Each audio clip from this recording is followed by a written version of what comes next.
market square dog. Illustrated by Ruth Brown. And these are real stories. Yes, supposedly they're based off true stories, huh? I mean, he didn't take these pictures, though. Yeah. On market days, when the farmers around Darrowby brought their goods to the little town to sell, I used to take a walk across the cobbled square to meet the farmers who gathered there to chat. One of the farmers was telling me about his sick cow when we saw the little dog among the market stalls. The thing that made us notice the dog was that he was sitting up, begging, in front of the stall, selling cakes and biscuits. "Look at that little chap," the farmer said. "I wonder where he's come from." As he spoke, the stall-holder threw him a bun, which the dog devoured eagerly. But then the man came round and stretched out a hand. The little animal trotted away. He stopped, however, at another stall, which sold eggs, butter, cheese, and scones. Without hesitation, he sat up and again in the begging position, rock steady, paws dangling, head pointing expectantly. I nudged my companion. "There he goes again. I always think a dog looks very appealing sitting up like that." The farmer nodded. "Yes, he's a bonny little thing, isn't he? What breed would you call him?"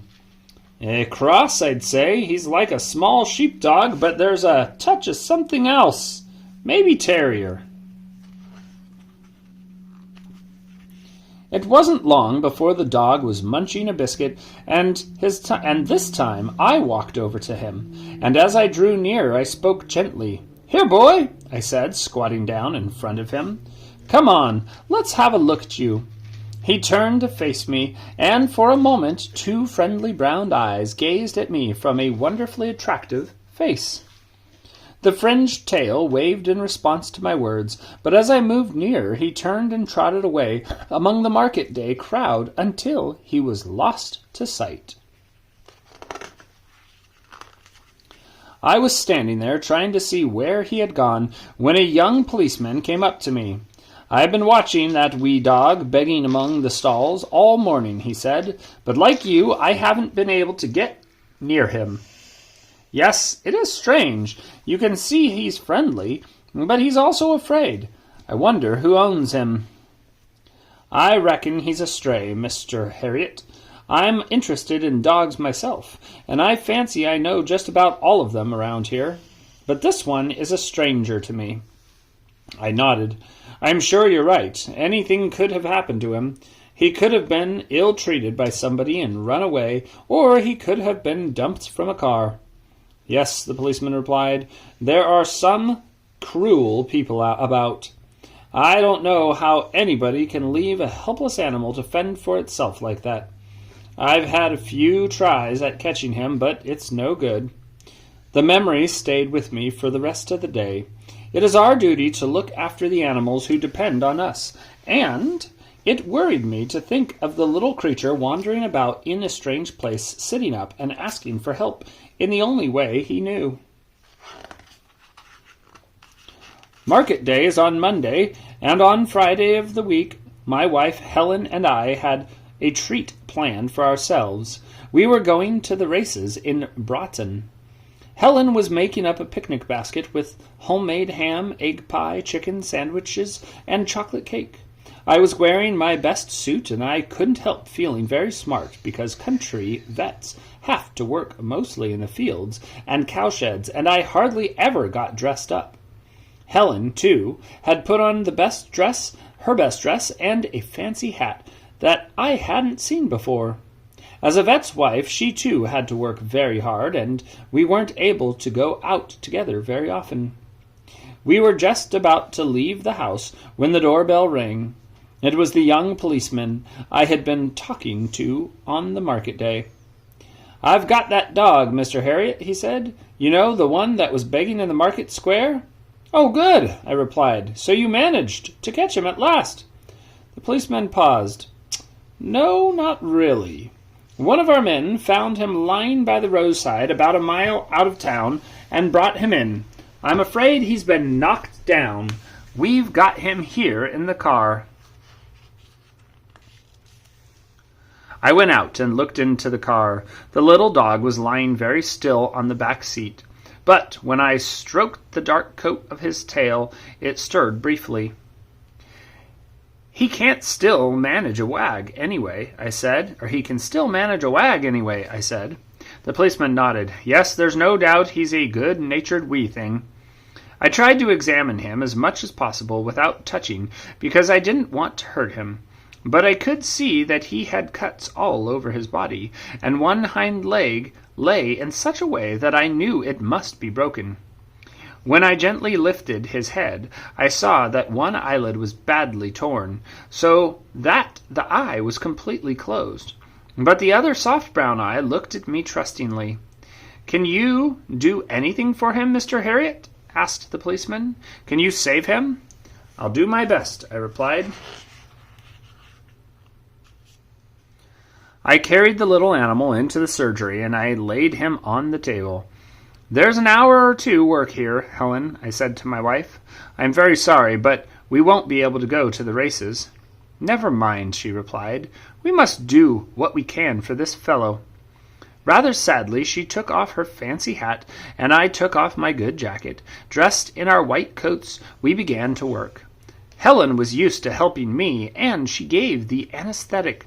Then I set the broken leg in plaster and stitched up the wounds. The worst thing was the eye, because even after I had stitched the eyelid, it was still bruised and tightly closed, and I was worried that he might lose the sight in that eye. By the time we had finished, it was too late to go out anywhere, but Helen was quite cheerful. "We can still have our picnic," she said. We carried the sleeping dog out to the garden and laid him on a mat on the lawn so that we could watch him as he came around from the anesthetic. Out there in the old high-walled garden, the sun shone down on the flowers and the apple trees. Helen put on her fancy hat again, and I put my smart jacket back on, and as we sat there, enjoying the good things from the picnic basket, we felt that we were still having a day out. But Helen kept glancing anxiously at the little dog, and I knew that she was thinking the same thing as I was. Would he be all right after all? And after all that we had done for him, and even then, what was going to happen to him after? Would his owners ever come to claim him? Because if they didn't, he had nobody in the world to look after him. Except for them, maybe. Maybe, or the policeman. I don't know. Since he had been found by the police, he was officially classified as a stray and had to go into the kennels at the police station. When I visited him there 2 days later, he greeted me excitedly, balancing well on the plastered leg, his tail swishing. All his fears seemed to have gone. I was delighted to see that the injured eye was now fully open and the swelling was down. The young policeman was as pleased as I was. "Look at that," he exclaimed. "He's nearly as good as new again." "Yes," I said, "he's done wonderfully well." I hesitated for a moment. "Has anybody inquired about him?" He shook his head. "Nothing yet, but we will keep hoping, and in the meantime, we'll take good care of him here." I visited the kennels often, and each time the shaggy little creature jumped up to greet me, laughing into my face, mouth open, eyes shining, but nobody seemed to want him. After a few more days, it was clear that no owner was going to claim him, and my only hope was that somebody else would take him and give him a home. There were other stray dogs in the kennels, and on one visit I saw a farmer calling to collect his wandering sheepdog. Then a family was overjoyed at being reunited with their handsome golden retriever. Finally, a little old lady came in and tearfully gathered her tiny Yorkshire Terrier into her arms. But nobody came for my little patient. Various strangers came too, looking for a pet, but nobody seemed to be interested in him. Maybe it was because he was only a mongrel, and the people who visited the kennels wanted a more elegant dog. Yet I knew that he would make a perfect pet for anybody. A week passed before I went again to the police station. The little dog's kennel was empty. "What's happened?" I asked the policeman. "Has somebody taken him?" The policeman looked very grave. "No," he replied. "I'm afraid he's been arrested." "Arrested?" I said in astonishment. "What do you mean?" "Well," he said, "it seems that it's against the law for a dog to go begging in the market square, so he has been taken into police custody." I was bewildered. "What are you talking about? A dog can't be arrested." The policeman, still very solemn, shrugged his shoulders. "This dog was." "I still don't know what this is all about," I said. "Where is he now?" "I'll take you to him," the policeman replied. We left the police station and walked a short way along the road to a pretty cottage. We went inside, and there in the sitting room, curled up in a big new doggy bed, was my little friend. Two small girls were sitting by its side, stroking his coat. The policeman threw back his head and laughed. "I've just been kidding you, Mr. Harriet. This is my house, and I've taken him as a pet for my two daughters. They've been wanting a dog for some time, and I've got so fond of this wee chap that I thought he'd be just right for them." A wave of relief swept over me. "Well, that's wonderful," I said, and I looked at his kind face gratefully. "What's your name?" I asked. "Phelps," he replied, "P.C. Phelps. And they call me Funny Phelps at the police station, because I like playing jokes on people, just like I did you." "Well, you certainly took me in," I said. "Arrested, indeed." He laughed again. "Well, you've got to admit, he's in the hands of the law now."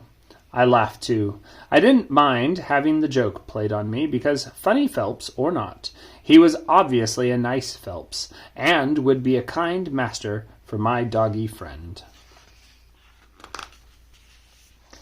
It was a happy day when I took the plaster off the little dog's leg and found that the break had healed perfectly.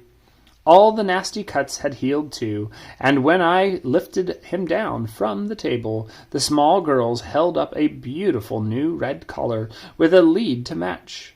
The new pet liked the look of them because he sat up, and in that position I remembered so well, his paws dangling, his face looking up eagerly. The begging dog had found a home at last. And he slept well. What do you think? Are you happy that the dog found a home? Oh my. What would you do if you had no home, Apollo? Would you beg in the market square? No? How would you eat? I don't know. I would try and catch fish from the river. Oh, yeah. Fire to cook them. Yeah. Find wild berries. Make sure they weren't poisonous. Yeah. There you go. Well, that's a good plan. Hopefully, you never have to find out what you would do. And hopefully you out there in internet land won't either. So don't get lost. Sign up and subscribe to Apollo Reads. That's where home is. Adios!